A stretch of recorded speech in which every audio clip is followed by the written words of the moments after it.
When you live in a city, whether you're in a large city or a small city, you get accustomed to what's going on around you. Indeed, I have been in apartments where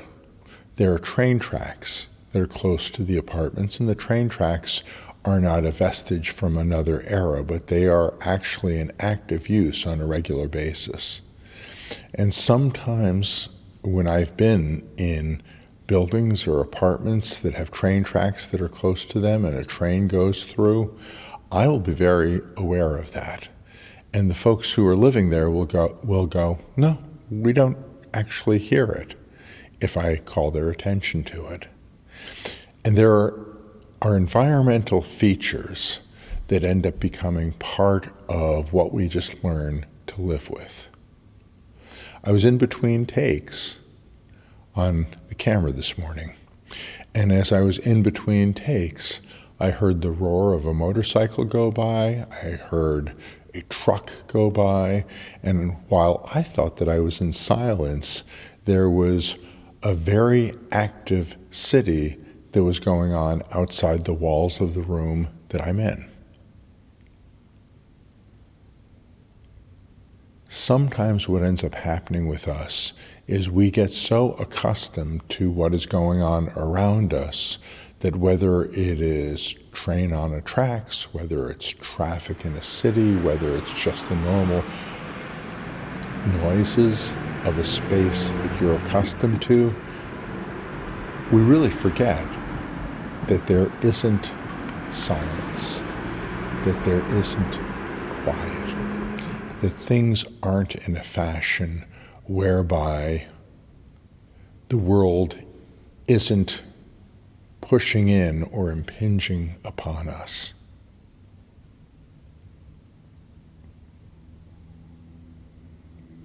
There was a point many years ago where I was out in the desert of California, multiple hours drives from Los Angeles, and I was out in the desert.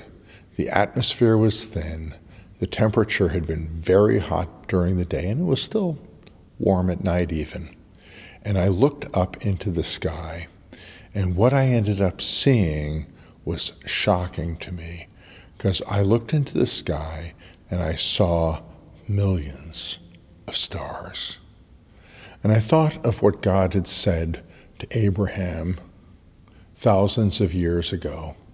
on a night like that night that I had experienced. The Lord said to Abraham, if you can count the stars in the sky, you'll be able to count your descendants. I'm sure as Abraham looked up at the majesty of the sky and the uncountable encounter of stars, of planets,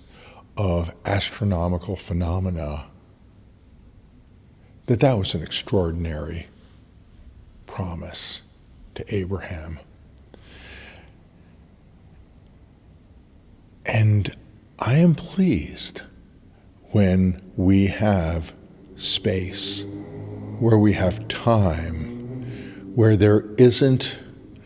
ongoing noise, there isn't the rumble of the city, there isn't the light pollution in the sky, there isn't the cloud cover such that the light pollution in the sky reflects off the cloud cover and you're lucky to even see the moon, let alone other astronomical phenomena.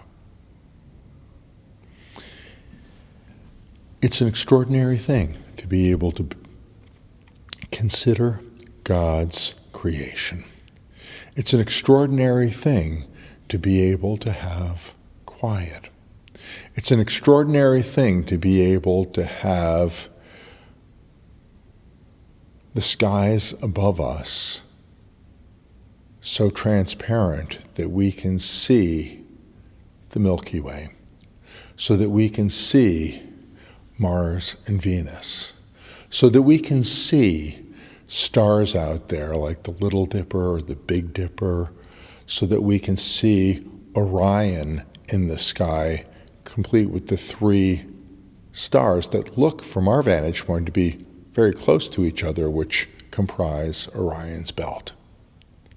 There are a variety of things that are around us, sometimes perceived, sometimes not. And in being a people who live in the midst of technology, with the amount of light pollution, with the amount of noise, with the amount of things that are going on around us, with the amount of trucking and trains that are moving through us to carry goods that will end up keeping our technological society humming and rolling, it's very possible that what we're missing with some of that is the ability to perceive God's creation. And so if you get an opportunity to go out and be in a place where you can perceive what God has created, it's a good thing. If you're in a place and in a position where you don't get to hear that or you don't get to see that on a regular basis, it's also a good thing to remember what is really out there.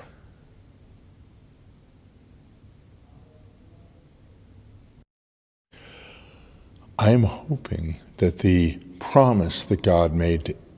Abram, or to Abraham, the promise that God made that he would multiply Abraham's descendants, the promise that what was going to end up happening was there was going to be such a harvest of humanity who were going to come to blessing through Abraham and through his descendants, that this is an encouragement to us even in a modern age, even in an age where we don't end up getting to see the sky that Abraham saw. And in the midst of the time that we're living in, I hope that there is an awe and a wonder for a God whose creation is still evident all around us, and whose promise that the world is going to be changed because he is going to bring blessing, and many are going to end up appreciating him, will be such that it will be an encouragement to your heart. Shalom.